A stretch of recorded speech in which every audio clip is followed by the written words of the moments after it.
إليه يرد علم الساعة وما تخرج من ثمرات من أكمامها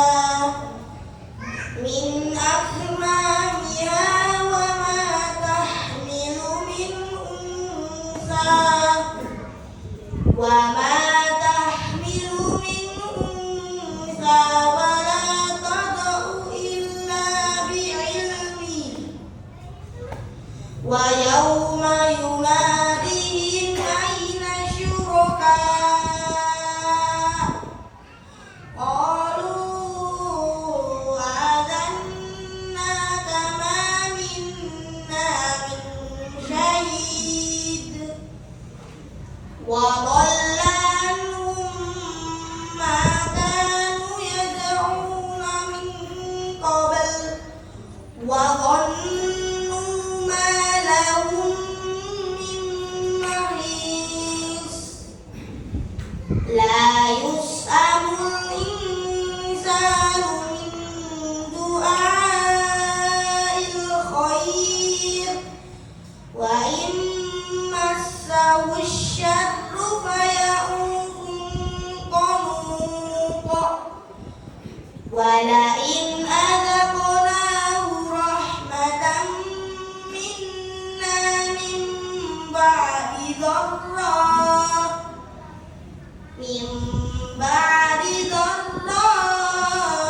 مسته ليقولن هذا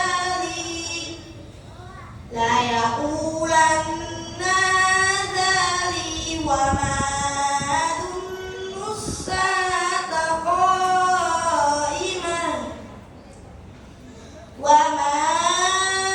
أظن الساعة قائمة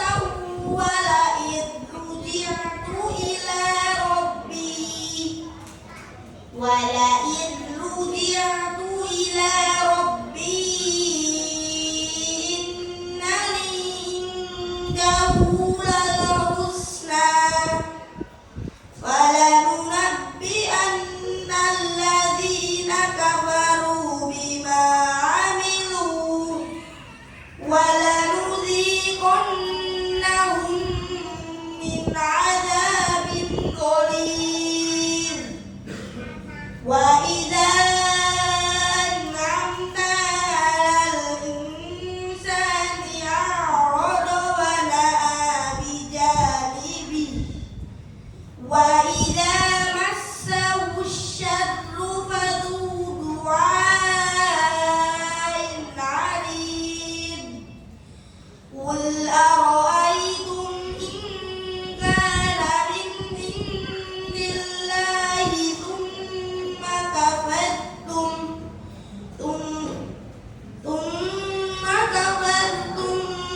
به من أضل ممن هو في شقاق بعيد سنريهم آياتنا في الآفاق وفي أنفسهم حتى يتبين لهم أنه الحق أولم يكف بربك أنه على كل شيء شهيد ألا إنهم في مرية من لقاء ربهم ألا إنه بكل شيء محيط اللهم ارحمنا بالقرآن. Wassalamualaikum warahmatullahi wabarakatuh.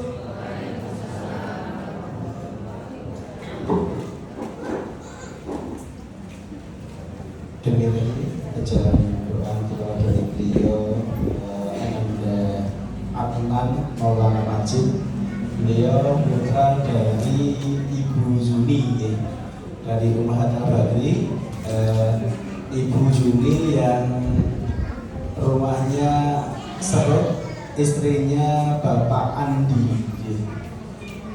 Sekali lagi beliau Ananda Adnan Maulana Majid, beliau putra dari Ibu Juni, suami istri dari Bapak Andi yang rumahnya di Serut. Mungkin insya Allah ibu pada kenal.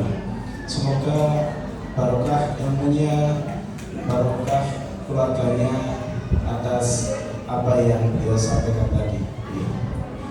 Kemudian menginjak acara inti pada kesempatan pagi hari ini, kajian yang akan disampaikan oleh Ustaz Azhar Damani ini sudah jam 9:10, kurang lebih 45 atau nanti dipaskan jam 10, kemudian kita lanjutkan tanya jawab kurang lebih demikian. Semoga waktu dan tempat kami persilakan untuk beliau menyampaikan materi pada kesempatan pagi hari ini. Semoga.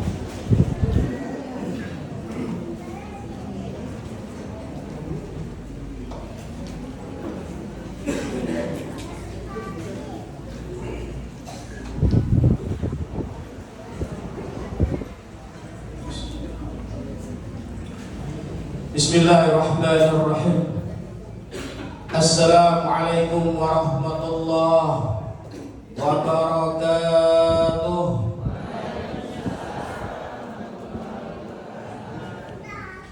Alhamdulillahi rabbil alamin. Nasta'inuhu wa nastaghfiruh wa na'udzu billahi min shururi anfusina wa min sayyiati a'malina. من يهد الله فلا مضل له ومن يضلل فلا هادي له أشهد أن لا إله إلا الله وحده لا شريك له وأشهد أن محمدا عبده ورسوله لا نبي ولا رسول بعده. قال الله تعالى في القرآن الكريم أعوذ بالله من الشيطان الرجيم يا أيها الذين آمنوا اتقوا الله حق تقاته ولا تموتن إلا وأنتم مسلمون. وقال رسول الله صلى الله عليه وسلم اتق الله حيثما كنت وأتبع السيئة الحسنة تمحها وخلق الناس بخلق حسن. Rabbi ishrah li sadri wa yassir li amri wahlul 'uqdatam min lisani yafqahu qawli. Hadirin wal hadirat rahimani wa rahimakumullah. Baik, sebelum kita mulai, kita tes konsentrasi. Kira-kira tadi Ananda baca surat apa, ayat berapa? Ada yang tahu nggak? Hadiahnya yogurt. Ibu-ibu yang mau yogurt silahkan. Surat apa, ayat berapa yang dibacakan tadi? Bukan yang ngaji ya, kalau yang ngaji otomatis tahu. Ada yang ngerti? Wah, berarti tadi nggak nyimak dan baca Quran. Saya langsung buka mushaf. Jadi kalau ada yang ngaji tanpa diberitahu, saya langsung cari dan ada ketemu. Ibu-ibu sudah pernah khatam 30 juz? Tadi suratnya asik apa enggak? Asik. Nah, tadi suratnya adalah surat Fussilat. Ayat 47 50 itu penting ya. Itu konsentrasi pertama. Konsentrasi kedua, karena ini harus betul-betul serius membina rumah tangga, maka harus dengan khusyuk mendengarkan. Tapi nanti saya buat parenting ya. Jadi tidak terlalu serius tapi ada guyunan sedikit. Oke, pertama semuanya angkat tangan dulu semuanya. Coba angkat tangan Bapak Ibu semuanya. Ini tes konsentrasi ya, apakah semuanya konsentrasi atau tidak? Angkat tangan, ikuti apa yang saya suruh ya. Ikuti apa yang saya perintahkan. Ya, diputar semua, putar. Oke, bisa diputar. Pegang telinganya. Pegang telinganya. Hah? Nah, ada yang masih megang gitu, berarti belum konsentrasi.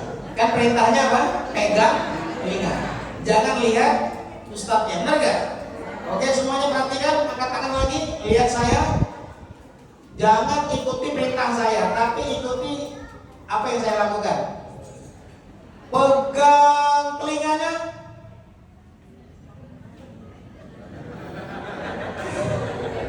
Ada yang pegang telinga. Kan apa tadi saya bilang? Jangan ikuti perintah saya, tapi ikuti apa yang saya lakukan. Benar gak?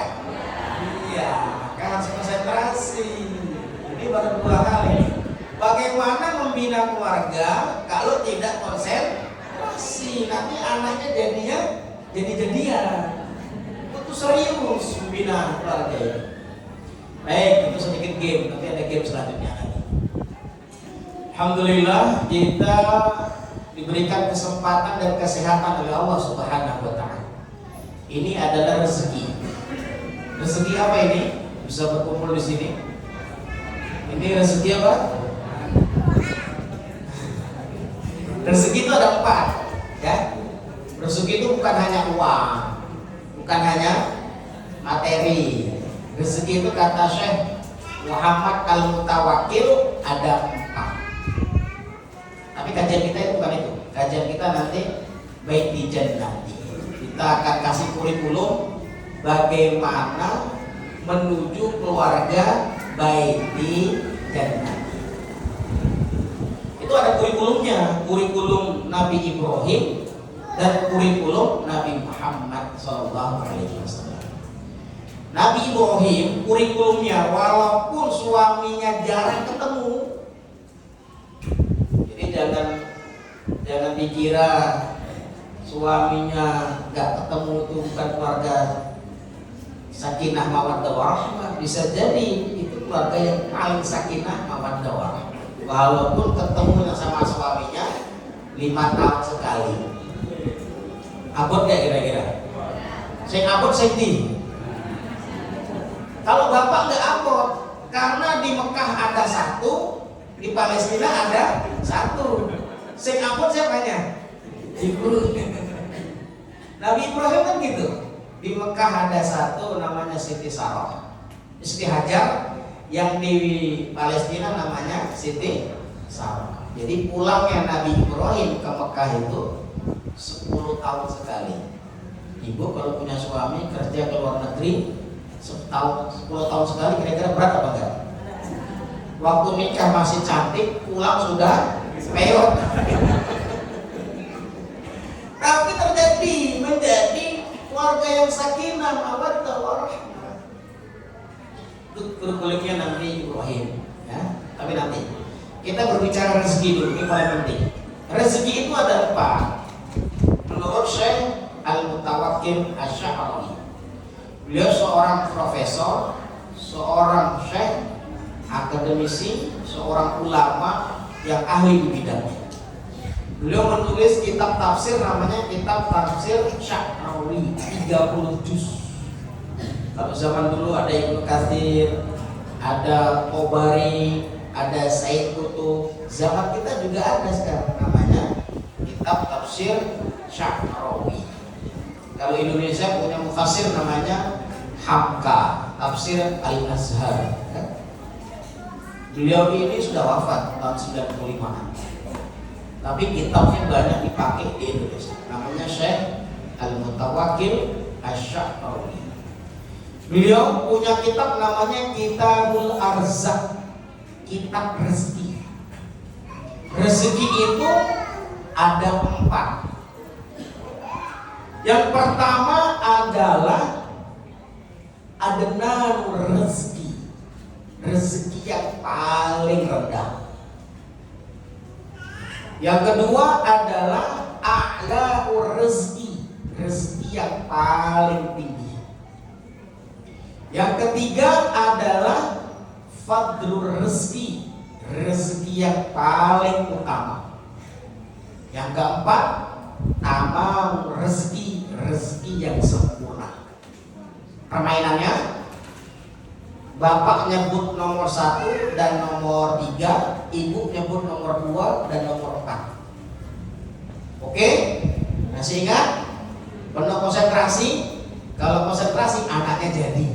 Tapi kalau tidak konsentrasi anaknya tidak jadi. Bapak-bapak hanya nyebutkan nomor 1 dan nomor 3, ibu-ibu nyebutkan nomor 2 dengan nomor 4. Nomor 1 tadi apa, Pak? Rezeki yang paling rendah. Nomor 3 apa, Pak? Rezeki yang paling utama. Ibu yang nomor 2 apa, Bu? Paling tinggi. Nomor 4? Paling sempurna. Pilih mana bapak-bapak ibu-ibu? Nomor 1 apa nomor 4? 4. Nomor 1 enggak? Nomor 2? Enggak. Semuanya. Itulah tipe manusia. Pengen kabeh dikuasai. Kalau diberi gunung emas, mintanya 2 gunung. Benar gak? Sudah punya mobil Fortuner, mintanya mobil Casio. Sudah punya motor Mio, mintanya. Sudah punya rumah 5, mintanya 10. Itu manusia. Baik, 4 rezeki ini boleh kita miliki 4-4-nya. Tapi ada prioritas maksud saya. Jangan sampai ketika salah satu kita tidak dapat, kita jadi frustasi. Yang pertama, rezeki yang paling rendah. Adna rezeki huwal al-mal. Rezeki yang paling rendah adalah harta. Coba lihat, rezeki yang paling rendah itu adalah harta. Karena apa? Karena di dalam Islam orang masuk surga syaratnya tidak mesti kaya. Benar gak? Kalau syarat masuk surga harus berharta, kita yang miskin gak ada harapan masuk surga. Coba lihat, pintu surga itu ada 8. Bapak sebutkan 4, ibu sebutkan 4. Ada yang bisa nggak? Hadiahnya Pokari. Pintu surga ada 8. Kita kira-kira pilih mau masuk surga dari pintu mana? Ibu 4, bapak 4. Ada yang bisa nggak? Bagus ini ibu nih. Bagus. Pintu yang pertama, pintu sholat. Pintu yang kedua, roya. Pintu ketiga, bagus sendako. Pintu yang keempat, bagus wali. Ini untuk ibu ini. Ayo Bu, saya kasih hadiah biar berkah minuman start. Tapi masih segel loh. Belum saya minum. Santai aja. Bapak-bapak 5-8 masih ingat? Atau belum tahu? Saya ini berbicara yang keempat di sini. Tadi pada subuh sampai jam setengah 6, jam 6 sampai jam 7, jam 7 sampai jam 8. Ini jam 8, setengah 9 jadwalnya. Tapi ini jam 9, nanti sampai jam 12. Oke. Jadi saya setiap hari berbicara itu di depan jamaah minimal sehari 5 kali, maksimal 10 kali. Setelah itu tewas. Udah capek. Oke. Yang kelima adalah babu zikri, pintu zikir. Yang keenam disebut babul aiman, pintu sumpah, pintu orang yang masuk surga tanpa dihisap. Wah, enak ini. Saya enak sendiri, yang nggak dihisap, terus masuk. Yang ketujuh, babul haji, pintu haji. Yang berhak masuk yang sudah haji, yang belum nggak boleh masuk. Yang kedelapan, babul jihad. Siapa yang bisa 1 sampai 8? Oh, angel nih. Pintu sholat pakai harta enggak? Enggak, masa sholat pakai uang 50.000? Sholat tidak pakai uang. Puasa pakai uang enggak? Enggak. Kalau nggak ada makanan, nggak ada minuman, gampang cara batalkan puasa. Bu, Pak, kalau suatu saat Bapak nggak punya makanan, nggak punya minuman, puasa Ramadan, cara batalkannya gimana? Sudah maghrib. Yuk. Makanan nggak ada, minuman nggak ada, cara batalkannya gimana? Ke masjid? Bukan, ke kamar. Kok malah ke masjid? Gak ada takjil, musim kemarau, musim. Suatu saat kita akan ngalami, satu saat loh, tidak ada buah-buahan, tidak ada minuman. Ketika Ramadan datang, cara membatalkan puasa dengan apa? Masuk kamar. Kalau sudah masuk kamar, batal puasanya. Benar nggak? Masuk kamar bukan masuk doang ya. Ini ilmu tingkat tinggi. Itu ilmunya Ibnu Umar radhiyallahu anhu. Tapi saya yakin Bapak Ibu sejak hidup di dunia ini pernah melakukan itu apa enggak? Belum pernah. Karena masih ada air minum, masih ada makanan. Ya satu saat nanti ngalami, gak ada makan, gak ada minum, mas sudah ada dan batal. Ya betul. Nang kamar sih baru batal. Sholat, puasa nggak pakai modal, nggak pakai biaya. Sedekah nggak juga pakai biaya. Sedekah itu nggak mesti dengan harta. Dengan apa coba? Senyum. Ibu udah senyum dengan sebelahnya. Senyum itu ternyata sedekah yang paling ringan. Tabassumuka li akhika sedekah. Senyum kepada saudaramu adalah sedekah. Bisa senyum itu perbuatan.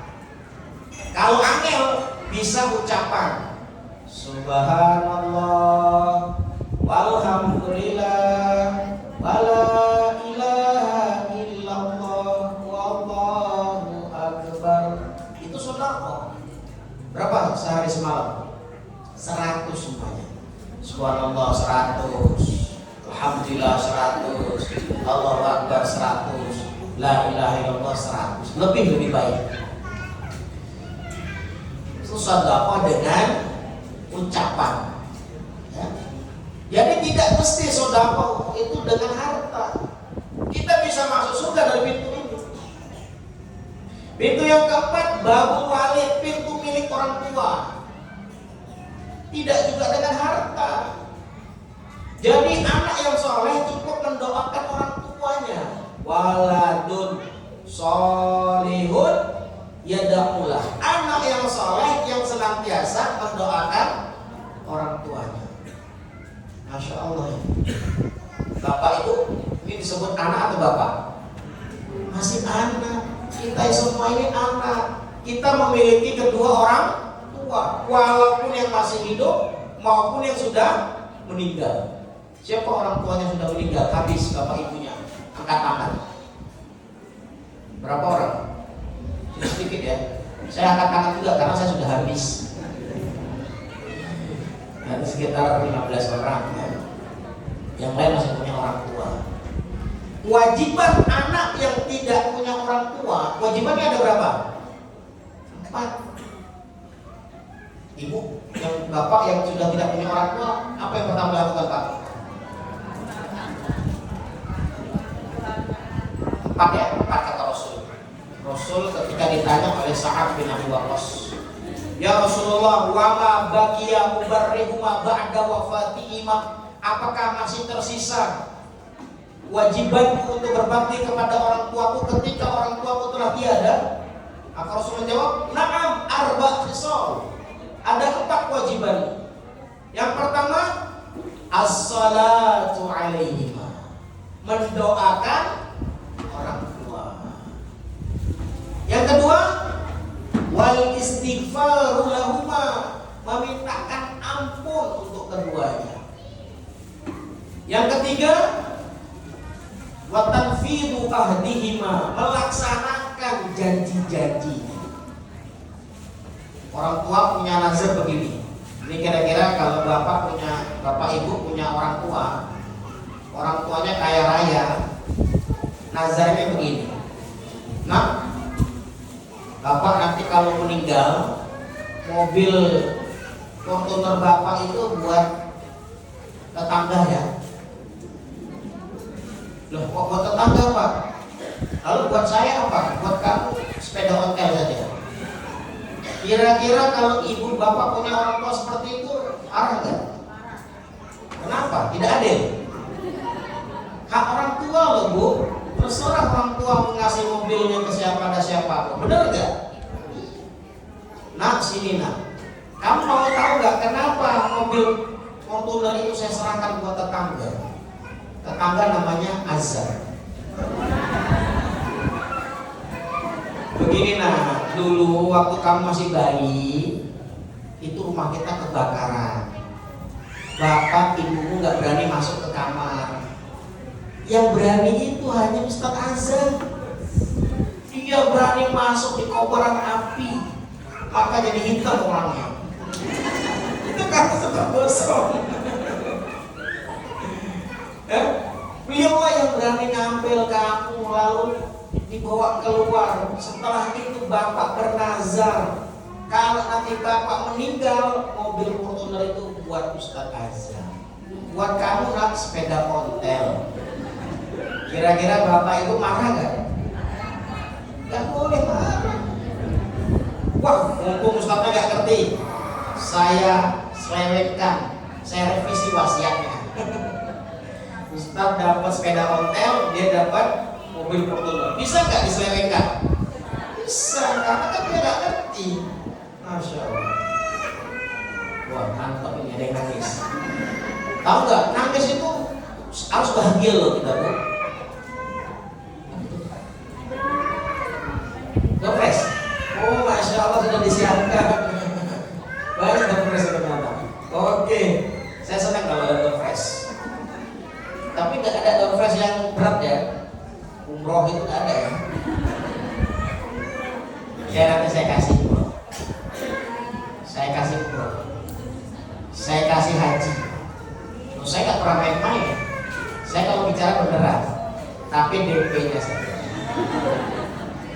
Kebetulan saya direktur Biro Haji dan Umroh, dan kebetulan saya baru sah dapat sertifikat resmi pembimbing haji secara profesional. Gelarnya sekarang Ustadz Azhar, ya, Dr. Azhar Sudarmadi, MUD PHP, pembimbing haji profesional dari negara. Saya 8 hari mondok di Lono Hudan, dari jam pagi jam 4 sampai jam 12 malam belajar. 25 materi saya tuntaskan, diuji oleh profesor, oleh asesor. Saya lulus, dapat sertifikat, berhak membimbing jamaah haji setiap tahun. Bimbing selama 40 hari, gajinya 60 juta. Enak gak? Enak? Pengen gak? Iya, belajar dulu, daftarnya aja 7 juta. Di Lono Hudan 7 juta itu kecil atau besar? Kecil ya. Saya sebenarnya juga gak mau karena disuruh oleh biro berangkat. Akomodasi transportasi beres, tinggal kirim rekening. Oke. Saya berangkat selesai. 8 hari gak ketemu anak dan istri. 8 hari saya tidak masuk masjid. Berapa jamaah masjid yang saya cancel semua pengajiannya. 8 hari saya cuti mengisi pengajian karena saya lagi belajar. Saya lagi diuji untuk menjadi pembimbing haji profesional. Jadi nanti kalau bisa jawab, saya kasih hadiah DP umroh, DP haji. Ya, lumayan apa enggak? Lumayan. DP-nya besar, bukan kecil, bukan 500. DP-nya 10 juta saja. Kalau haji saya kasih DP 10 juta. Kalau umroh saya kasih haji, kalau DP-nya 3 juta. Jangan takut. Pertanyaannya gampang, makanya jangan ngantuk. Materinya tidak lepas dari yang saya sampaikan. Itu saja. Pintu yang keempat tadi adalah babul walid. Berbakti sama orang tua tidak pakai modal, tidak pakai harta. Kalau pakai modal, Bilal bin Rabah kasihan. Gak bisa belikan Fortuner untuk bapak ibunya, dirinya saja susah, miskin. Iya. Jadi tidak mesti dengan harta. Tidak perlu orang tua kita dibelikan HP, dibelikan mobil, gak perlu. Cukup jadi anak yang soleh, yang senantiasa mendoakan. Itu adalah sangat terbaik. Sangat terbaik ketika kita nanti meninggal di alam akhirat, di alam barzakh, di alam kubur. Di alam kubur itu kita bisa dapat enak, nikmat kubur, bisa makan tengkleng lagi, bisa nikmat bahkan tengkleng lebih enak daripada di dunia. Ya, pasti ibu-ibu ngomong, apa iya ada tengkleng di alam kubur? Tuh, di alam kubur itu hanya ada 2 loh bu, azab kubur sama nikmat kubur. Nikmat kubur itu apa? Pernah tahu nggak? Belum tahu kan? Makanya coba. Nikmat di kubur itu sama kayak nikmat kita hidup, bisa makan, bisa minum dan macam-macam. Tapi tidak ada ruang hajat. Kalau ada yang ruang hajat, kuburannya penuh dengan di alam barzakh, alam yang di dindingnya ada pembatas. Ada disebut barzakhun, ada pembatas.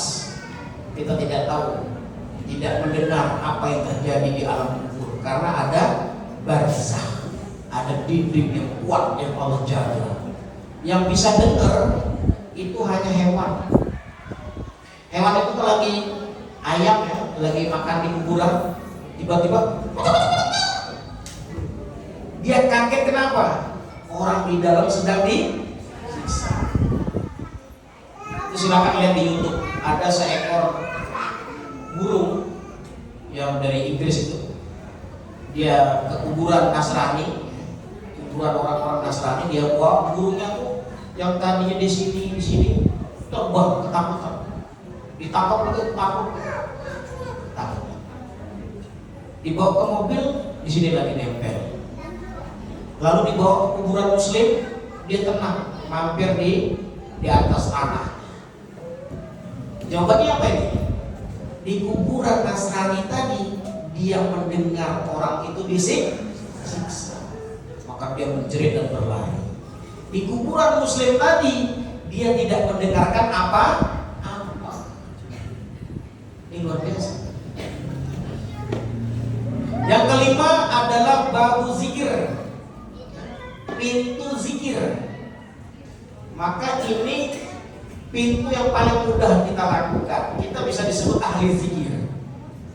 Kalau setiap pagi dan sore kita membaca doa-doa. Subhanallah, alhamdulillah, asbahna wa asbahulillah, amsayna wa amsalulillah. Ada sayyidatul istighfar, Allahumma anta rabbi la ilaha illa anta, dan seterusnya. Itu yang kita lakukan setiap hari. Jadi Nabi SAW sehari semalam, maka rumah tangganya menjadi baik di jannati karena di dalam rumahnya terwarnai zikir-zikir. Kenapa rumah kita besar, megah, tapi rasanya panas? Rasanya bagaikan kuburan, rasanya bagaikan sumur. Karena rumahnya tidak ada zikir. Maka kata Rasulullah, tattakhidhu buyutakum maqabir. Jangan pernah jadikan rumahmu seperti kuburan. Ngeri, hari ini banyak rumah yang luarnya istana tapi dalamnya kuburan. Dari luar rumahnya gubuk reot, tapi di dalamnya permadani, surgamu, rumahku, ketenangan, kedamaian, makan pakai gereh, nikmat, makan pakai tempe, berkeringat, nambah 2 piring, bener ya? Orang sebelah rumahnya megah, makan pakai apa namanya, fried chicken, hambar, teplek, hambar, karena rumahnya bukan surga. Pernah merasakan makan gereh nikmat? Itulah surga itu. Sudah, itu bukan surga. Surga itu seperti itu, ketika kenikmatan kita bisa merasakan surga. Masya Allah, nikmat sekali.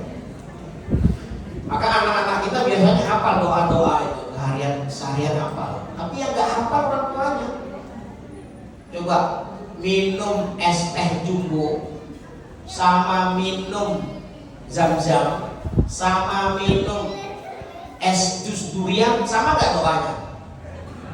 Beda-beda. Ada 3 doa ini. Kalau saya minum air putih biasa, saya bacanya bismillah. Es teh jumbo, bismillah. Air zam-zam, beda. Allahumma inni as'aluka ilman nafi'an wa rizqan wasi'an wa shifaan min kulli da'. Kalau jus durian beda. Jangan sama jus durian sama bismillah, beda. Mau tahu? Japri saja. Itu ilmu tingkat tinggi ya. Jadi hari ini banyak orang biasanya kalau minum jus durian bacanya bismillah. Saya bilang tidak sah. Salah. Dia kurang belajar, kurang ilmu. Ya, beda. Minum zam-zamnya beda, apalagi minum air hujan juga beda. Saya 7 bulan minum air hujan, tapi nggak sakit, sehat-sehat. Karena tinggalnya di hutan. 7 bulan. Allah Akbar. Yang keenam, yaitu babul aiman, pintu sumpah, pintu Allah bersumpah orang yang masuk sini tidak aku hisab. Enak di pintu keenam, Pak. Hanya diberikan 10 tipe manusia saja. Yang pertama siapa? Nabi. Wah, kita bukan nabi. Best right kok gitu ya. Yang kedua siapa? Ar-Rasul. Karena nabi dan rasul itu beda. Kalau rasul otomatis nabi, tapi kalau nabi belum otomatis rasul. Maka Nabi Muhammad diangkat jadi nabi umur 25, diangkat jadi rasul umur berapa? 40. Para nabi, para rasul.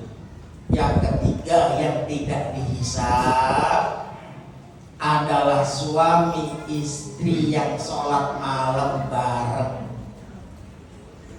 tahajud bareng. Ibu bapak kalau tahajud sendiri-sendiri ya, egois toh, benar gak? Egois toh, suaminya ngorok, baik ngorok silakan. Istrinya menangis. Pas istrinya tidur, kata suaminya, nah ngorok sana. Aku tak sholat. Pernah gak bapak ibu sholat bareng? Mana pernah? Pernahnya waktu pengantin lawas, bablas akhirnya. Masya Allah. Maka butuh parenting supaya keharmonisan itu tetap kekal. Walaupun umur kita sudah lanjut usia. Saya punya tulisan namanya romantis di usia lansia. Walaupun sudah jalan susah, pakai tongkat tapi romantis. Gimana caranya? Sholat tahajud berbarengan suami istri. Ibu pernah nggak sholat tahajud sama suaminya? Kapan? 20 tahun yang lalu? Ya mas wajar. Ya kan? Dan selanjutnya itu nanti kapan-kapan dibahas. Itu tema sendiri. Yang ketujuh adalah babul hajj, pintu haji. Nah ini, pintu haji adalah pintu orang-orang yang sudah melaksanakan haji. Sebagaimana sabda Rasul, al-hajjul mabrur laisa lahu jazaa illa al-jannah. Haji yang mabrur tidak lain dan tidak bukan balasannya surga. Maka dia disiapkan spesial itu surga dari khusus orang-orang jamaah haji. Hari ini di Indonesia ini jamaah haji daftar sekarang 40 tahun antriannya. Di Malaysia daftar sekarang antriannya 148 tahun. Wes orang enek harapan haji, bener ya? Umur manusia berapa? 60 70, antrian hajinya 148. Wah. Nah, kemarin saya usul waktu di Gunung Gading. Saya usul dengan dirjen yang sedang di Arab Saudi. Usulan saya begini, dibuatlah zonasi. Yang haji tahun ini itu khusus Indonesia. Kan masa antrinya itu ada 6 juta manusia yang antri. Udah tahun 2024 Indonesia semua. Jadi jamaah haji ketika di Mekah nggak usah bingung, nggak usah belajar bahasa Arab, karena isinya kafe orang Indonesia, nggak ada yang tersesat. Benar nggak? Usulan saya tuh digini, ada yang gini-gini, usulannya aneh kan? Saya cuek aja. Ada yang mantap-mantap, ada yang usulan opo. Tahun depannya Malaysia, saya bilang Malaysia antriannya juga 7 juta, kasihan. Karena dari berbagai macam negara yang paling banyak itu hanya 2, Indonesia, Malaysia. Amerika sedikit, Inggris sedikit, semuanya Australia, Singapura sedikit-sedikit, hanya paling 100, 200. Paling banyak mendekati Indonesia itu Pakistan. Pakistan itu sampai 100.000. Indonesia 241.000. Banyak nggak? Banyak sekali. Maka kalau Saudi itu berani buat fatwa, saya bilang yang haji tahun ini Indonesia, tahun depannya Indonesia sudah habis. Benar nggak? Iya. Katanya jawabannya gini, jawabannya haji itu Pak Ustadz, Pak Kiai, tiap tahun haji itu semua orang kena. Orang di Pakistan, di Amerika, di Inggris kena. Jadi bukan orang Indonesia saja. Saya tahu, paham. Maka kewajiban haji itu seluruh dunia. Saya tanya gini, lalu solusinya apa untuk Malaysia dan Indonesia? Ada nggak solusi? Nah, berarti orang yang daftar sekarang, mohon maaf, Anda sudah tidak ada antrian haji, sudah game, sudah selesai. Kan nggak beri solusi tadi, benar nggak? Nggak ada solusinya. Syekh kata, tidak ada solusi. Ada muskilah kubro, saya bilang. Ini masalah besar. Kalau Pakistan, Jerman, Prancis, Inggris diberitahu, mohon maaf, untuk benua Eropa, benua Afrika itu dipending hajinya. Hari ini untuk benua Asia saja. Bagus, cakep. Cakep nggak? Itu usulan orang nyeleneh. Tapi itu bagus. Menurut saya mengantisipasi jamaah antrian yang cukup panjang. Hari ini lagi coba lihat. Di Mekah itu problemnya di Mina. Mina itu hanya segitu saja, diisi oleh 2-3 juta manusia. Itu manusia masing-masing individu dapat jatah 0,50 cm, kurang 1 meter, Pak. Jadi hanya jongkok gini, nggak bisa tidur begini, karena jatahnya satu orang apa? 1 meter kurang. Udah, itu bukan mahabit namanya, begini doang, kayak orang di penjara. Tahu nggak di penjara itu? Pernah masuk penjara? Kalau saya pernah jenguk orang dalam penjara, bukan saya di penjara. Saya kalau lihat teman-teman yang ketangkep itu, saya silaturahmi. Silaturahminya bukan di depan, saya langsung nang kamarnya. Enak ya penjara. Ada AC, ada HP, ada laptop. Ini rahasia. Sebenarnya nggak boleh, tapi kita bayar. Di penjara tuh, sing penting punya duit. Kalau istri datang, teman-teman ini yang 200 orang suruh keluar, istrinya suruh masuk. Waktunya hanya 10 menit, kunci. Sebulan sekali istrinya hamil. Ada waktu berapa menit? 10 menit. Teman-teman disuruh keluar. Sudah paham. Penjara manapun, Cipinang, Pane, Nusa Kambangan, Cilacap. Saya pernah masuk semua. Aku Brimob masuk lihat orang, bukan saya di penjara. Saya belum pernah. Tapi katanya kalau belum pernah di penjara, belum cocok jadi ulama. Apa itu? Saya pernah sekali saja, tapi bukan di penjara, di Kraken. Di dalam masjidnya penjara. Karena dulu waktu zamannya Syekh Osama bin Laden, saya ikut demo pakai kaosnya Osama bin Laden. Itu ditangkap di mana? Di Jakarta, di Pasar Senen. 10 gerbong kereta api itu semuanya digiring pakai mobil Brimob. Loh, kita mau dibawa kemana ini? Mau di penjara. Di penjaranya di masjid. Disuruh melepas, siapa yang melepas kaosnya boleh pulang. Yang tidak melepas kaos gambar Osama bin Laden nggak boleh pulang. Ibu pilih, bapak-bapak pilih mana? Lepas atau nggak lepas? Wah, berarti nggak cinta.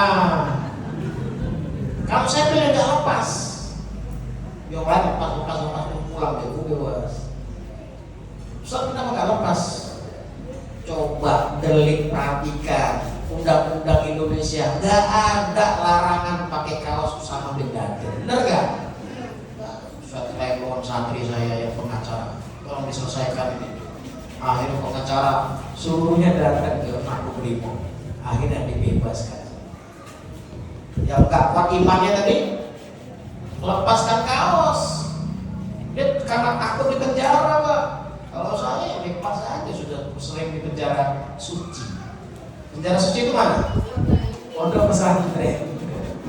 Sudah biasa. Di penjara itu nikmat. Kok lari ke penjara kita tuh? Ini kan parenting keluarga sakinah ya. Sampai mana? Nanti tiba-tiba kebablasan ya. Wah bener kebablasan. Belum intinya. Yang ke berapa tadi? Ke-7. Sekarang ke-8. Pintu yang ke-8 adalah pintu jihad. Dari 8 pintu ini, siapa yang bisa nyebutkan tanpa melihat kerpekan maju ke depan? Hadiahnya DP umroh 3 juta rupiah. Maju ke depan tanpa kerpekan loh. Ayo silakan. Nah, silakan Bu. Semuanya kan? Ibu dulu. Udah, lihat dulu. Ya, nanti bapak yang haji. Haji. Haji apa? Orangnya kecil kan? Ya silakan. Pintu sholat, pintu puasa, pintu sedekah, mabul walid, pintu zikir, pintu sumpah, pintu jihad. Kurang satu ya? Baru berapa tadi? Sakral baru kurang 1, baru 7. Saya beri waktu 3. Sebentar. Saya ulangi lagi. Pintu sholat, pintu puasa, pintu sedekah, pintu orang tua itu tuh babul walid, babul zikir, babul sumpah tadi aiman, terus babul jihad, babul haji. Alhamdulillah. Allahu Akbar. Ibu berhak dapat DP umroh. Nanti kalau umroh bilang ke saya. Daftar di biro saya tapi. Nanti saya kasih bilang ke pegawainya dari Ustaz Azam. Harga misalnya 27, ibu cukup bayar 24. Di mana? Di depan SMP 15 Sepedari. Berlaku sepanjang hayat.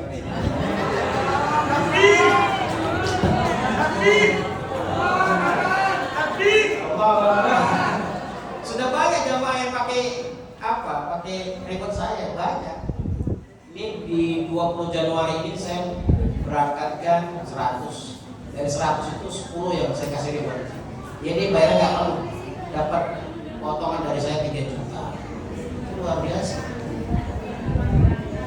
Jadi cari harga yang paling murah. Kalau harganya 27, cukup bayar 24. Nanti saya kasih remote 3 juta. Itu pegawainya sudah manut gini semua. Asisten Azam gitu. Oke, baik. Rezeki yang paling rendah ternyata harta. Rezeki yang paling tinggi apa coba? Rezeki yang paling tinggi itu adalah al-afiyah, sehat. Coba lihat, sehat itu nikmat. Bisa pengajian, bisa haji, bisa umroh, bisa mana lagi, cari nafkah, bisa kemana-mana, bisa ke pantai, bisa camping, bisa touring. Kalau sehat, benar nggak? Tapi kalau sakit, ya Allah, sholat aja susah, berwudu susah, cari nafkah susah, semuanya serba susah. Maka kata Rasul, mintalah sehat sebelum minta yang lain. Fas'alul afiyah, minta sehat akan selesai segala-galanya. Jadi sehat itu ternyata penting Bapak Ibu semua. Kalau kata Ustaz Salim Afillah begini, ada orang kaya rezekinya miskin, ada orang miskin rezekinya kaya. Siapa yang bisa terangkan ini? Ayo, hadiahnya DP haji 10 juta rupiah. Haji di biro saya 220. Jadi Bapak itu cukup bayar 210 saja. Loh, ini banyak orang yang mau loh.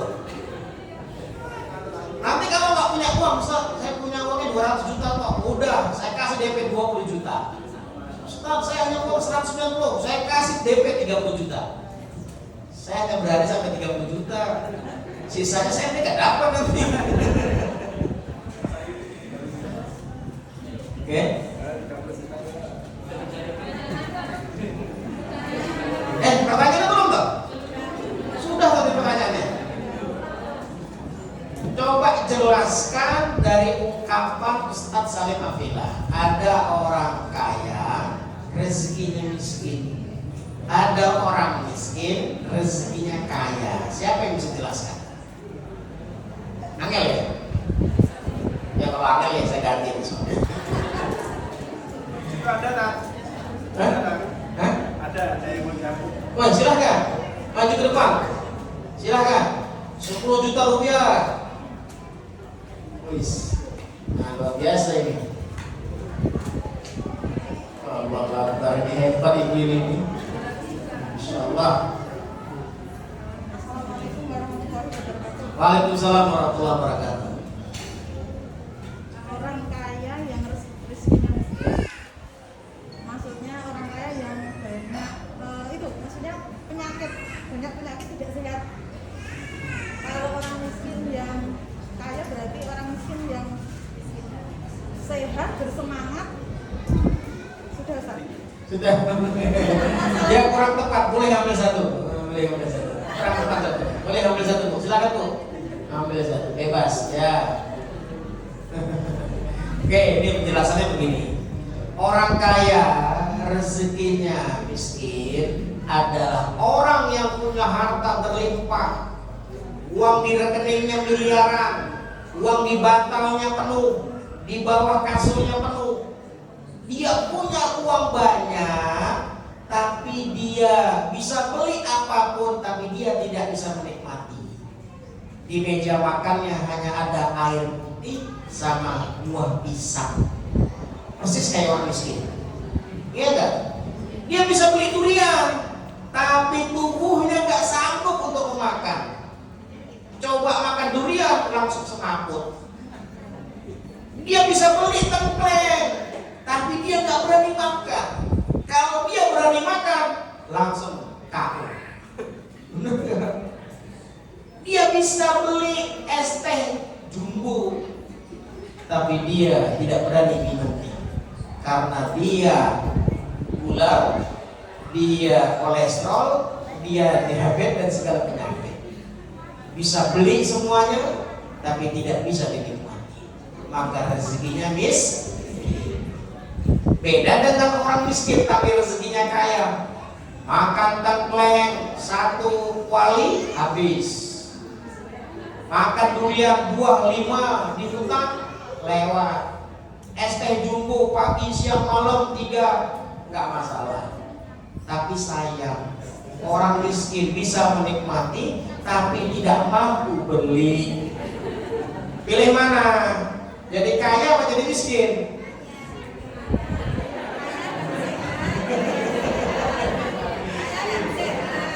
Kaya tapi wah, ini angel carinya. Gak ada kesempurnaan itu, Bu. Semua dunia itu penuh kekurangan. Bener gak? Kalau dunianya semuanya orang kaya, kita mau sedekah kemana? Pasti ada yang miskinnya. Kalau semuanya pintar, semuanya ustaz, terus yang ceramah di mana semuanya ustaz? Itu dunia itu. Ada yang kaya tapi kurang, ada yang miskin tapi kurang. Ternyata sehat itu nikmat. Maka saya setiap bulan sekali, setiap Jumat keempat saya diajak makan oleh orang kaya di Solo. Kaya raya, perusahaannya puluhan, kaya, rumahnya bagaikan istana. Setiap sebulan sekali saya dipanggil, Ustaz Azam tolong datang ke rumah saya, temani saya makan. Setiap makan itu ada kambing guling, ada jus, ada buah-buahan. Dia makan, beliau ini air putih sama buah pisang. Saya disuruh makan kambing gulingnya, beliau hanya makan buah pisang. Ustaz, saya makan lahap dia. Enak. Ayo. Gak berani dia, kenapa? Takut kolesterol, takut darah tingginya naik. Kata dokter kan. Tapi dia bisa makan pisang itu karena lihat saya makan. Saking lahapnya. Kayak Pak Ustaz lapar, lapar. Allahu Akbar. Itu sebulan sekali loh Pak, saya diajak makan. Hanya disuruh makan, pulang-pulang dari makan diamplopin Pak. Enak gak itu? Rezekinya noplok-noplok itu. Wistetnya makan tengkleng, makan kambing guling, makan segalanya.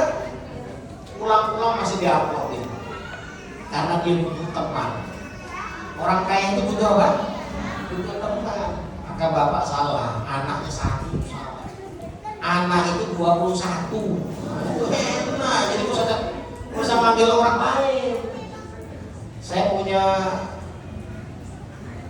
mertua, saudara mertua ya, karena adik saya nikah di luar negeri. Itu anaknya 54. Enak. Berapa anaknya? 54. Istrinya berapa? 4. Berarti masing-masing istri 11.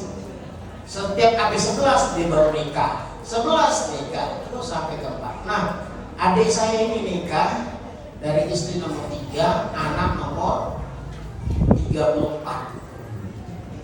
Apa bisa hafal? Nama-namanya hafal. Bapak kalau punya anak 5 saja manggilnya Pak.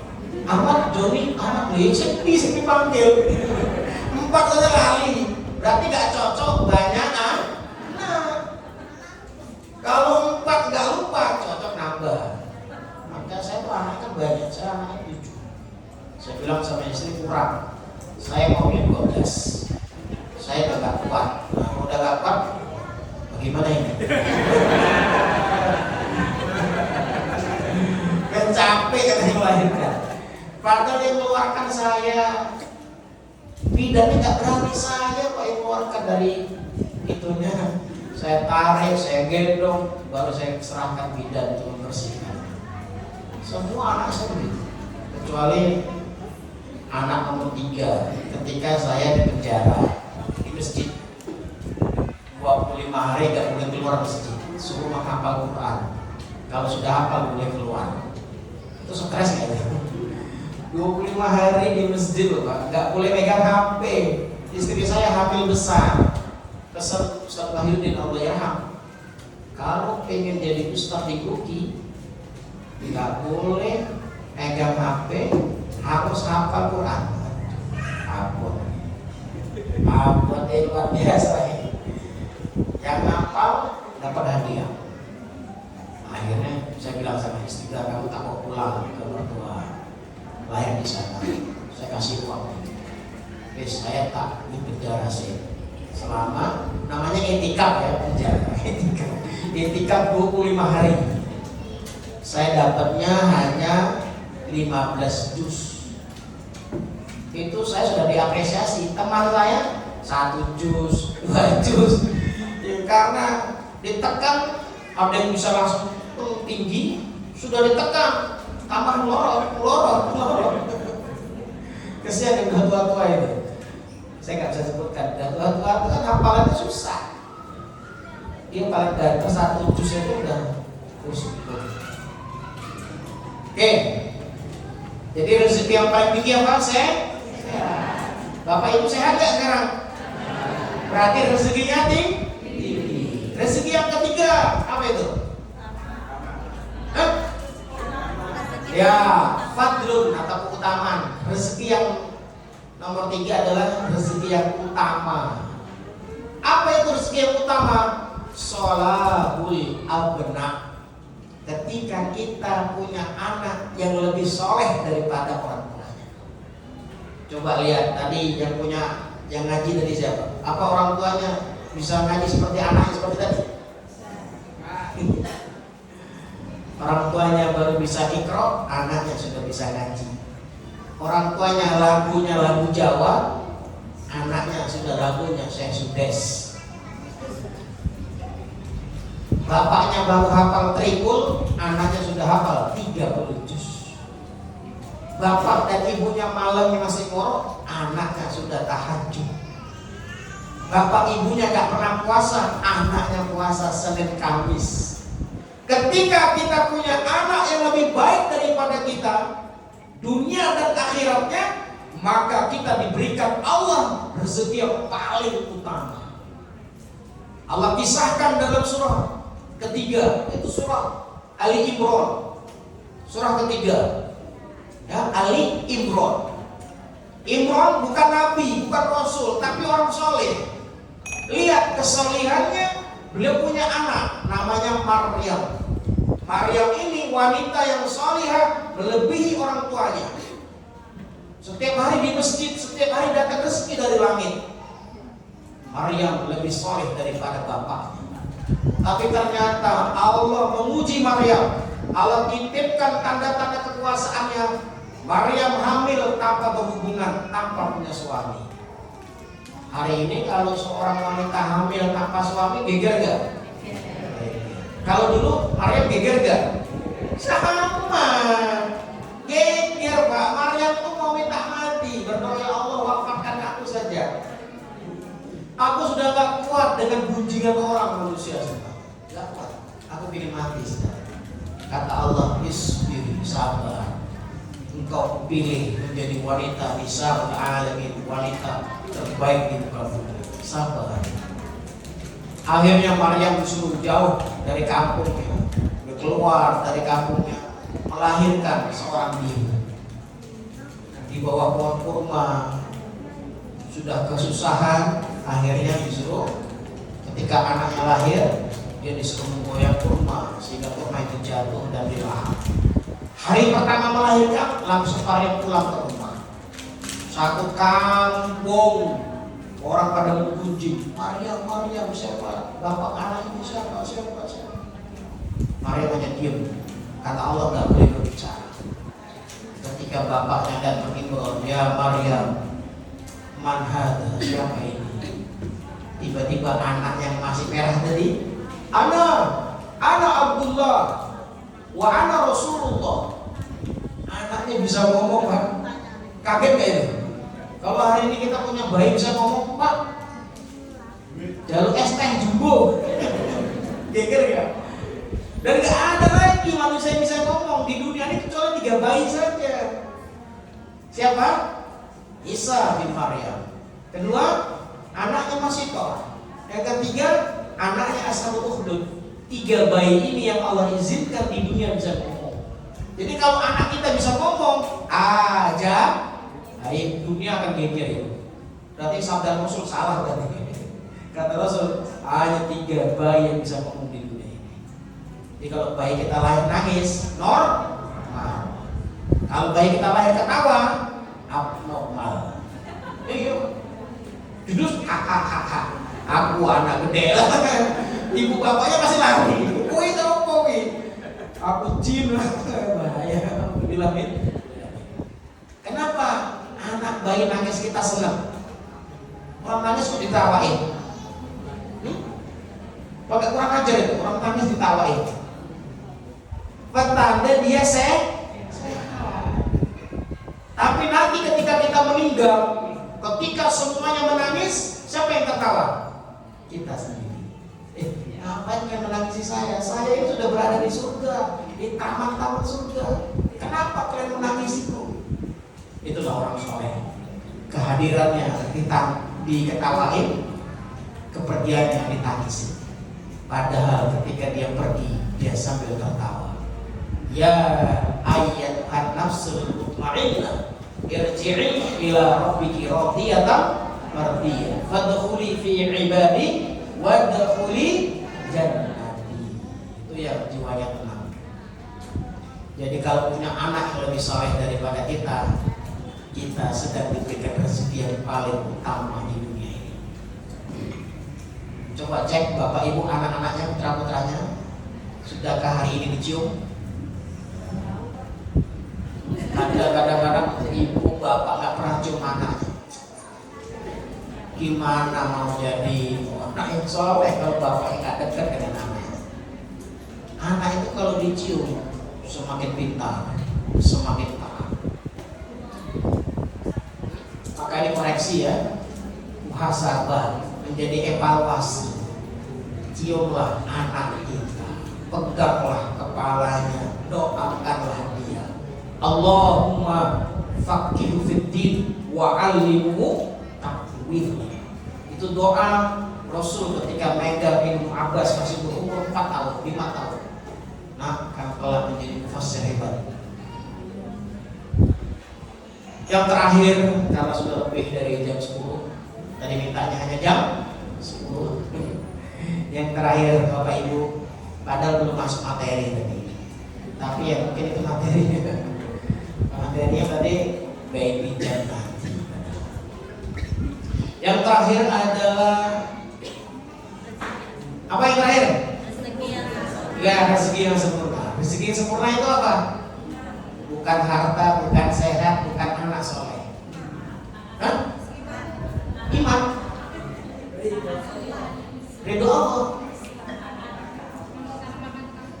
Oh, siapa yang bisa? Saya kasih hadiah. Oke, bagus. Maju. Maju dulu, maju. Maju dulu. Jamaah Umahat Al-Bakri pinter-pinter ya. Kasih jalan kok, kasih jalan ya, kasih jalan. Luar biasa ini.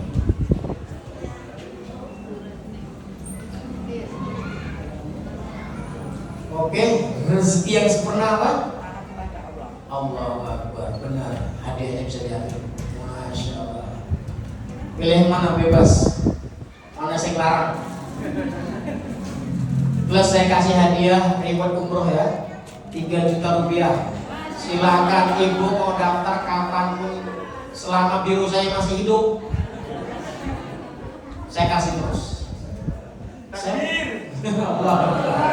Pengennya gratis saya kasih, tapi ya nantilah kapan-kapan. Saya sudah ngasih banyak yang gratis. Pertama penghafal Quran, misalkan Al-Umi, itu yang hafal 30 juz saya kasih. Kedua, saya kasih anak saya yang hafal Quran 30 juz. Saya kasih hadiah. Rezeki ada 4, yang paling rendah, paling tinggi, paling utama, paling sempurna maksudnya. Ketika kita sehat, ketika kita sempat hidup kita dalam keadaan taat. Bayangkan kita datang ke dari jam 8 sampai jam 10 ini 2 jam kita tanpa maksiat. Ini rezeki. Ini lebih hebat daripada uang 10 miliar. Ini lebih hebat daripada dapat uang 1 juta. Benar enggak? Tapi kita kalau dapat uang 1 juta langsung sujud syukur. Tapi ketika 2 jam kita tanpa maksiat, kita jarang sujud syukur. Benar enggak, Pak? Iya.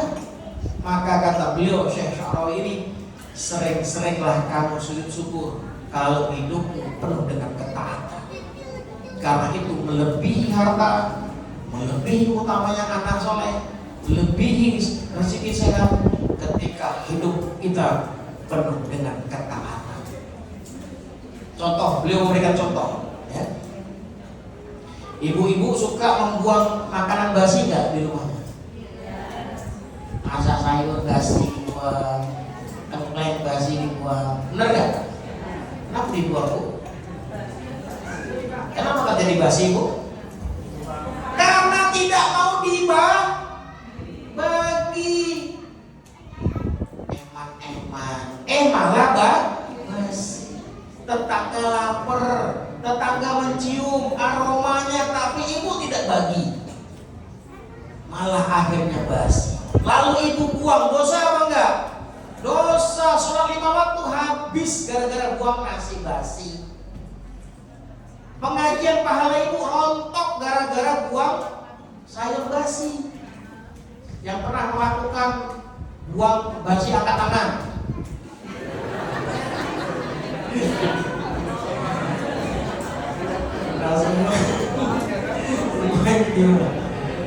Nah, supaya tidak berdosa, ada caranya. Itulah bedanya orang berilmu dengan tidak berilmu.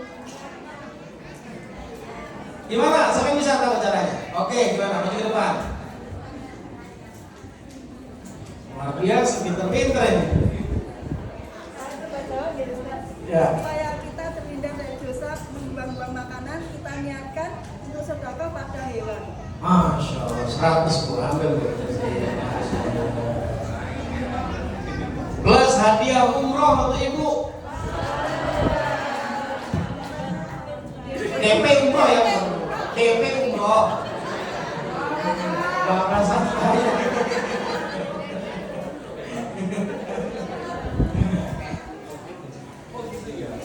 Jadi ketika kita buang makanan, ibu mau maju, silahkan.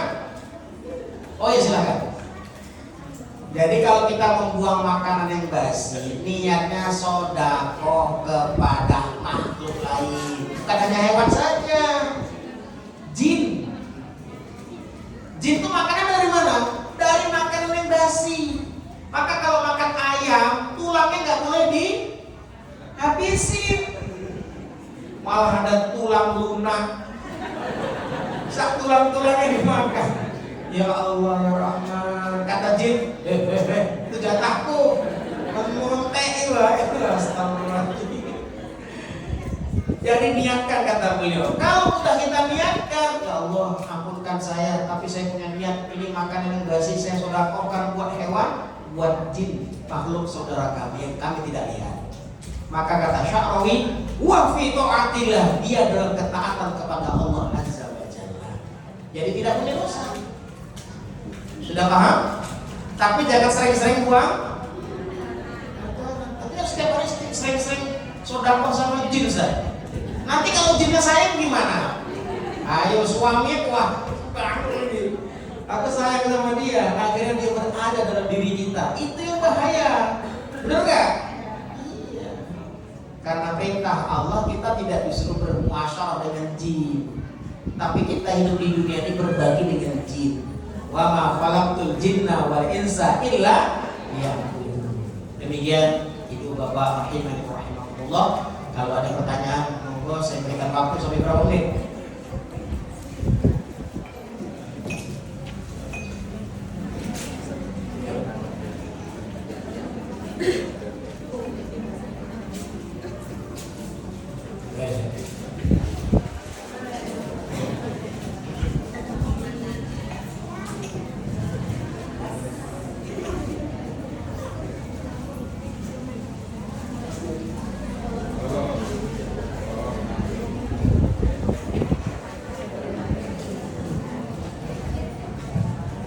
Demikian tadi kajian yang telah disampaikan oleh Ustaz Ajam, menarik sekali dan insya Allah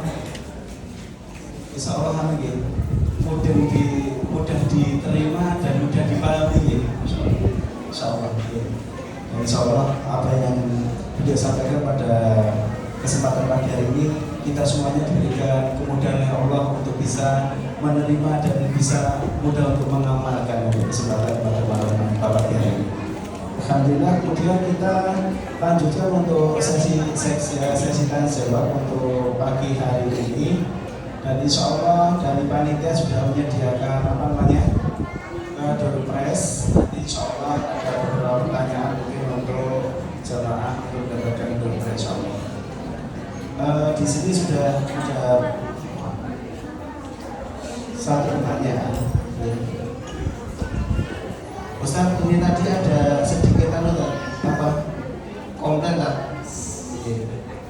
Yuk, sudah dapat berapa kali ibu berapa kali berapa kalinya dari tadi nggak pernah dilirik sama Ustaz. Oh iya.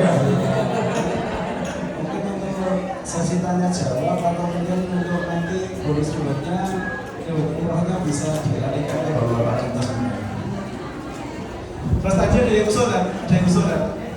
Nanti kalau misalkan ada ribut yang banyak yang ribut dapat 3 juta dikumpulkan, nanti siapa yang mau?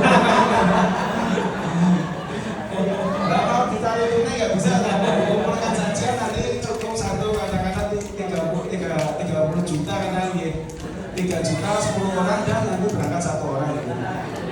Tapi kalau usul saya nanti biar buat moderatornya aja. Ini satu pertanyaan saya bacakan tadi. Jika saya punya anak laki-laki, qadarullah ia menikah dengan wanita yang kurang dalam pengetahuan agamanya, sehingga lahir cucu yang mengikuti tabiat ibunya, susah diarahkan untuk taklim dan sebagainya. Mohon arahan bagaimana saya harus bersikap dalam hal ini terhadap anak laki-laki, mantu dan cucu saya, sehingga saya tetap optimis atas rahmat Allah. Ya, punya istri yang kurang baik istri atau suami.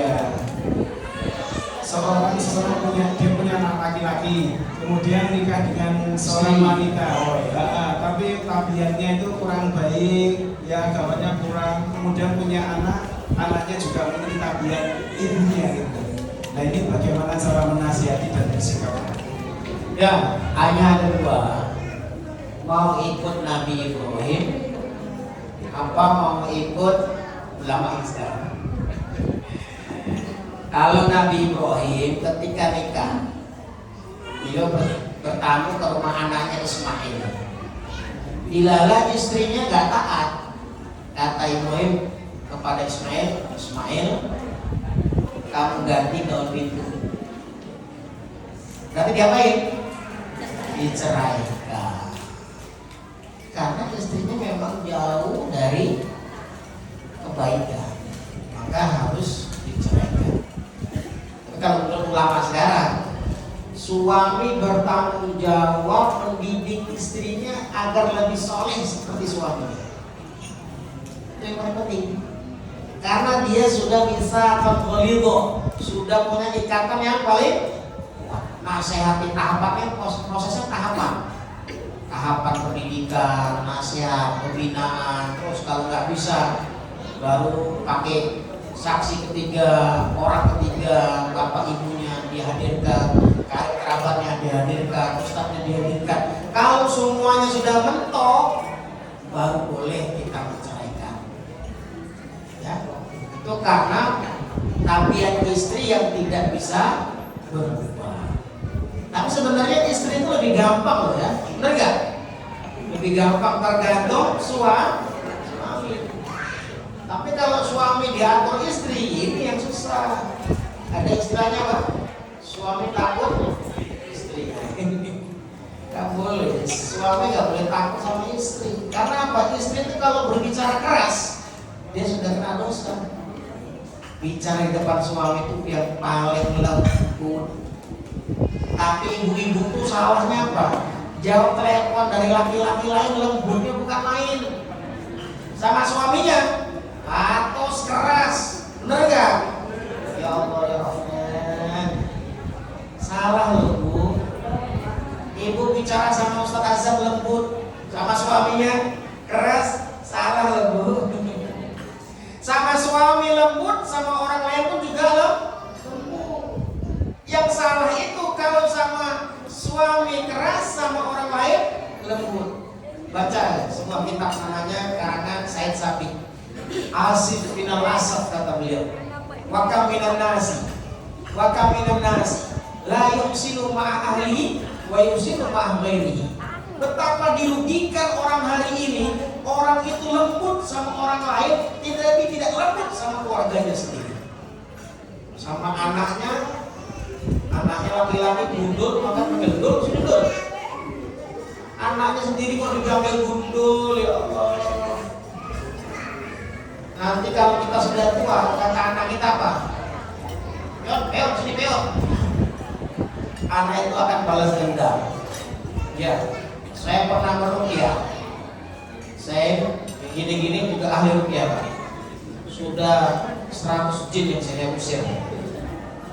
Saya lihat ada jin ya? Ya di sana jin. Itu waktu saya ruqyah, seorang wanita pakai cadar. Saya juga kaget. Wanita itu masih mahasiswa kedokteran.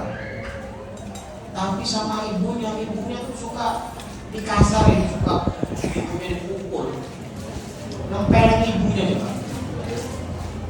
Ibunya akhirnya nggak berani sama anak. Lalu matur sama saya, Ustaz, ini anak saya kok begini akhirnya. Kenapa Bu? Kasar, nggak mau kerja, nggak mau nyapu, nggak mau masak, nggak mau beres-beres di rumah, HP-an terus. Pakai cadar, suka ngaji padahal. Baik Bu, saya pertemukan saya sama beliau. Mana ibu? Saya di rumahnya, saya ngajak bicara. Nama saya bla bla bla bla bla. Langsung dia langsung TV marah. Ustaz, kenapa kesini? Mau kenalan sama kamu? Untuk apa? Ya supaya kita akrab. Saya baca ayat kursi, langsung berontak. Ada jin di dalam ngomong. Ustaz tahu nggak kenapa saya ini berlaku kasar sama bapak ibu saya? Karena bapak ibu saya waktu saya kecil suka kasar sama saya. Saya tidak sholat, kepala saya dijeduk ke dinding. Saya tidak pakai jilbab, telinga saya ditarik oleh ibu saya sepanjang 5 meter. Maka hari ini saya balas karena saya lebih kuat daripada ibu bapak saya. Saya tanya sama bapak ibu, benar bapak pernah menjedukkan anak ke dinding? Sambil menangis bilang, benar. Ibu pernah narik telinganya 5 meter. Maka bapak ibu perlakukan anak itu yang baik, dia akan baik pula sama kita. Ingat, gak boleh kasar sama anak. Hati-hati, investasi kita jangan kita rusak gara-gara ulah kita. Bisa dipahami? Jadi kalau istrinya gak mau taat, ya gantilah. Simple toh. Tapi kalau masih bisa dibina, binalah. Karena kita sudah punya ikatan. Tidak ada yang tidak bisa dibina. Insya Allah dengan tahapan-tahapan yang ditunjuk oleh para ulama, insya Allah bisa. Wallahu a'lam bishawab. Yang nanya tadi laki-laki atau perempuan? Yang nulis tadi? Oh, saya pikir bapak-bapak. Saya kasih hadiah tadi supaya gak komplain.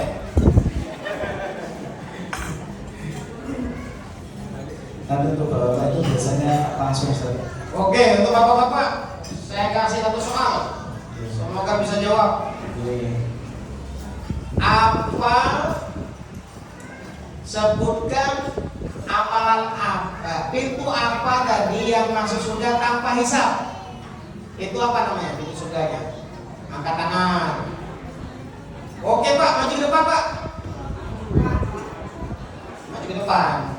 Pintu apa kira-kira tadi? Oke. Silakan Pak Haji. Luar biasa nih Pak Kiai Haji. Bagus. Masya Allah. Hah? Bahasa Arabnya? Oke, karena lupa saya kasih reward umroh saja. Iya. Nanti catat namanya ke Mas Moderator. Nanti kalau Bapak pengen umroh kapan-kapan hubungin saya. Oke, nanti tanya nomor HP saya sama beliau. Iya Pak. Kalau bisa tadi saya kasih haji. Tapi ya kasih lama Anda. Lama? Wah, Anda tadi pesimis. Saya nggak pernah pesimis hidup ini, selalu optimis. Ketika awal-awal orang pengen haji, saya bilang saya tak insya Allah haji. Saya nggak punya uang, sampai saya jual mobil saya. Mobil saya putih itu, Mas, saya sudah cerita sama Mas. Saya jual mobil saya. Setelah saya jual dapat uang 80 juta, saya jadikan DP haji. Lalu keluarlah porsi haji saya di tahun 2027. Tapi sebelum 2027 ternyata saya tahun ini berangkat. Dari mana? Dari orang yang membiayai saya. Ustaz, saya biayai berangkat haji 250 juta. Semuanya dari saya. Senang gak? Kamu senang gak diberangkatkan orang? Tanpa uang, malah dikasih uang. Allahu Akbar. Jadi saya bilang sama istri, kalau mau haji dan umrah itu harus ada pancingan. Kita jual mobil, gak apa-apa 1 bulan tanpa mobil. Saya 1 bulan pakai Grab terus kemana-mana. Bulan kedua saya beli mobil lagi. Saya baru malah anyar. Terus ingin hai sudah saya kasih. Ya. Jadi Bapak Ibu semuanya optimislah kita bisa berangkat ke tanah suci. Tidak ada yang mustahil di dunia ini. Sering-sering baca apa? La haula wala quwata illa billah. Selesai? Sudah setengah 11. Belum? Lagi ini banyak bunyian kan? Banyak. Berarti ditulis saja nanti saya bukukan. Manis-manis kita jual, benar gak? Iya. Tapi yang menerbitkan jenengan. Saya jawab pakai buku, pakai laptop, jadi buku tebal ini. Lalu kita jual di masyarakat. Keuntungan 100 miliar, barang-barang berangkat umroh. Ibu tahu nggak? Aquam itu kan semuanya Aquam, Kowam itu semuanya alumni Bruki. Namanya macam-macam. Satu buku itu keuntungannya 10 miliar, best seller. Satu buku doang. Padahal dia punya buku 100. Berarti uangnya berapa? Gak usah dihitung kan, ratusan miliar pakai uangnya tenang.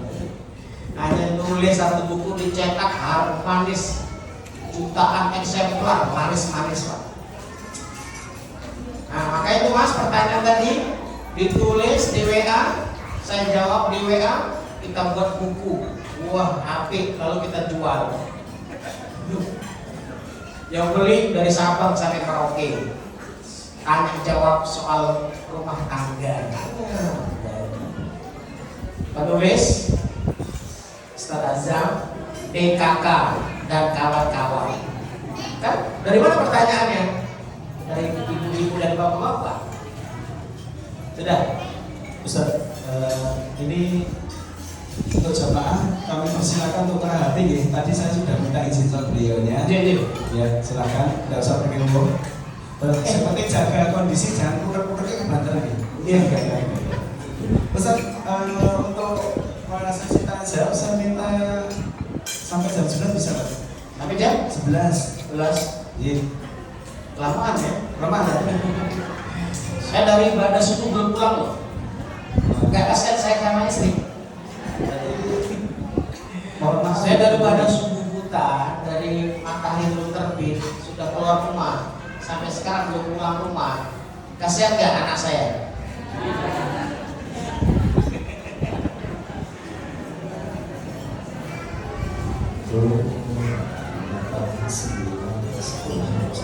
Ini ada 11 pertanyaan. Mohon maaf belum bisa terjawab sama Ustadz Azam nih, saya simpan sebagai nanti untuk saya sampaikan ke panitia supaya bisa mungkin insya Allah disampaikan ke beliau, dan jawabannya mungkin nanti ucapan saya soal. Terus kemudian ini untuk bapak-bapak cukup satu aja kan? Ya monggo. Siap. Tadi hadiahnya belum dikasih loh. Terus Bapak belum dapat hadiah tadi loh. Hadiah itu plus umroh tadi loh. DP. Insya Allah nanti saya Mas sampaikan. mau diambil mas. Bu ibu mana bu? Tolong bu. Ibu, ibu bisa, mbak tolong mbak ini, tolong sampaikan. Bagus, bagus, bagus, Bagus, masya Allah. Hadiah mesin cuci. Masya Allah. Selamat. Untuk jamaah semuanya ya, untuk jamaah semuanya ya, dari Umahat, kami persilakan nanti setelah kajian nanti pengurus atau panitia sudah menyiapkan bingkisan sayur segar mentah ya. Nanti silakan semuanya insya Allah mendapatkan, dan kami persilakan nanti bisa mengambil ke bagian panitia ini. Saya kira ini tadi cukup cukup ini Ustaz juga membatasi, dan sekali lagi tadi berarti yang ibu-ibu berapa orang tadi ya? 3 ya? 3 Semuanya nanti ditulis semua ya. lupa tadi saya. Yang kedua cukup bagus ya. Pak Agus sih, Pak Agus apa dia? Oh, rezekinya Pak Agus untuk hari ini, insya Allah mudah-mudahan dulu untuk umroh di PT Amanus ya. Demikian untuk kajian pada siang hari ini. Acara belum selesai, masih ada menu yang disiapkan oleh panitia. Kami mohon untuk bersabar untuk panitia menyajikan kepada panitia semuanya. Saya cukupkan dan saya tutup untuk kajian pada pagi hari ini. Saya mohon maaf untuk dalam menyampaikan dan membersamai kajian pada suara pagi hari ini. Ada khilafnya saya mohon maaf. Alhamdulillahirrahmanirrahim. Assalamualaikum warahmatullahi wabarakatuh. Untuk mas